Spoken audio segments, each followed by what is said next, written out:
Hello, എല്ലാവരും സുഖമായിട്ടിരിക്കുന്നു. ഇന്ന് നമുക്ക് കുക്കർ ബിരിയാണി വീട്ടിൽ തയ്യാറാക്കാം. ന്യൂ ഇയർ ഒക്കെ ആയിട്ട് ഒരു സ്പെഷ്യലായിട്ട് ബിരിയാണി തന്നെ ഇരിക്കട്ടെ.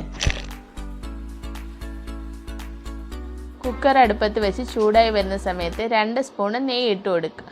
നെയ്യ് ഒന്ന് ചൂടായി വരുന്ന സമയത്ത് നമുക്ക് 2-3 ഏലയ്ക്ക, 2 കഷ്ണം പട്ട, 4 ഗ്രാമ്പു, കുറച്ച് കുരുമുളക് ഇത്രയും കൂടി ഇട്ടൊന്ന് ചെറുതായിട്ടൊന്ന് മൂപ്പിച്ചതിന് ശേഷം കുറച്ച് അണ്ടിപ്പരിപ്പ് നിങ്ങളുടെ ആവശ്യത്തിന് അനുസരിച്ച് എടുത്തോളുക.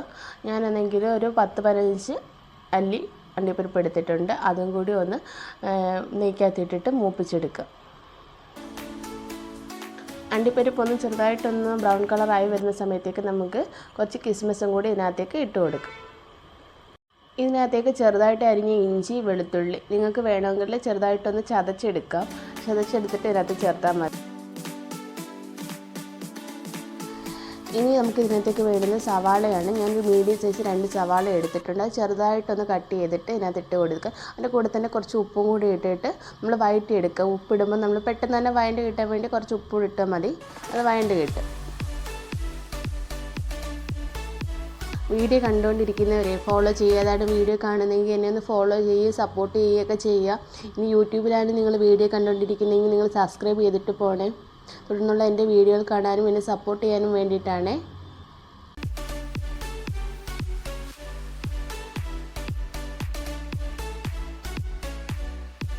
സവാളയ്ക്ക് ഒരു ക്ലിയർ കളർ കിട്ടുന്നതിനും വരെ നമ്മൾ വഴറ്റി കൊടുക്കുക. അതിനുശേഷം പൊടികളൊക്കെ ചേർത്ത് കൊടുക്കുക.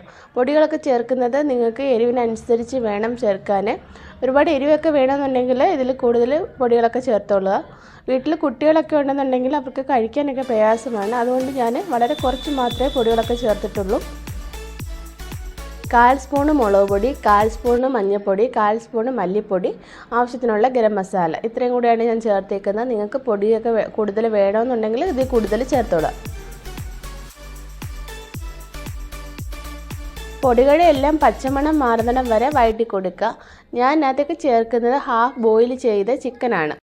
മുളക് പൊടിയും കുരുമുളക് പൊടിയും മഞ്ഞൾപ്പൊടിയും ഒക്കെ ചേർത്ത് ചിക്കൻ നല്ലപോലെ എരിവ് പിടിക്കുന്ന രീതിയിൽ ഞാനൊന്ന് ഹാഫ് ബോയിൽ ചെയ്തെടുത്ത്. എനിക്ക് അങ്ങനെ ചേർക്കുന്നതാണ് ഇഷ്ടം.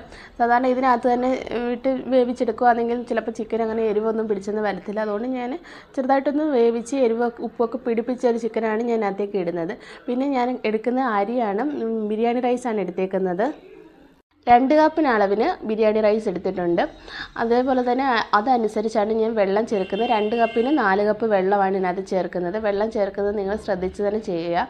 നമ്മൾ എടുക്കുന്നതിന് ഇരട്ടിയായിട്ട് വേണം വെള്ളം ചേർക്കാൻ. അരി എപ്പോഴും ടോപ്പിൽ നിൽക്കുന്ന രീതിയിൽ തന്നെ നമ്മൾ ഇട്ട് കൊടുക്കുക. ആ അരി ഏറ്റവും താഴെ പോയി കഴിഞ്ഞാൽ അത് വെന്ത് ഒരുപാട് കുഴഞ്ഞു പോകും. അതുകൊണ്ട് അരി ഏറ്റവും മുകളിൽ തന്നെ വേണം. ആവശ്യത്തിനുള്ള ഉപ്പ് കൂടി ഇട്ടിട്ട് കുക്കർ അടച്ച് വെച്ചിട്ട് ഒറ്റ വിസിലടിക്കുക. ഒരു വിസിൽ കൂടുതൽ അടിക്കേണ്ട. എയറെല്ലാം പോയതിന് ശേഷം ഉടനെ തന്നെ മൂടി തുറന്ന് നോക്കുക. നമ്മൾ ഈ വീട്ടിൽ കാണുന്ന ആ ഒരു പരുവത്തിലായിരിക്കും നമുക്ക് കിട്ടുന്നത്.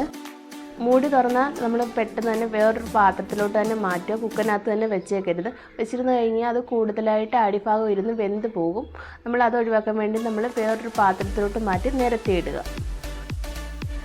കുക്കർ ബിരിയാണി വെക്കുന്നവർക്ക് ഒരു ഡൗട്ട് കാണും, ഇത് വെന്ത് പോകത്തില്ലേ, അടിക്ക് പിടിക്കത്തില്ലേ എന്നൊക്കെ. ഞാൻ ഈ വീഡിയോയിൽ കാണിക്കുന്ന രീതിയിൽ തന്നെ കുക്കർ ബിരിയാണി വെച്ചെടുക്കണമെങ്കിൽ ഒറ്റ കാര്യം നിങ്ങൾ ശ്രദ്ധിച്ചാൽ മതി. അരിയുടെ അളവും എടുക്കുന്ന വെള്ളത്തിൻ്റെ അളവും അത് കറക്റ്റായിരുന്നു കഴിഞ്ഞാൽ നമുക്ക് ഇതേ രീതിയിൽ നല്ലതുപോലെ ബിരിയാണി വീട്ടിലുണ്ടാക്കി എടുക്കാം. ഇത്തവണ ന്യൂ ഇയർ ആയിട്ട് എല്ലാവരും ബിരിയാണി വീട്ടിൽ തയ്യാറാക്കി നോക്കുക. Advanced happy new year. പുതിയൊരു വീഡിയോ ആയിട്ട് അടുത്ത വർഷം കാണാം. Thank you for watching.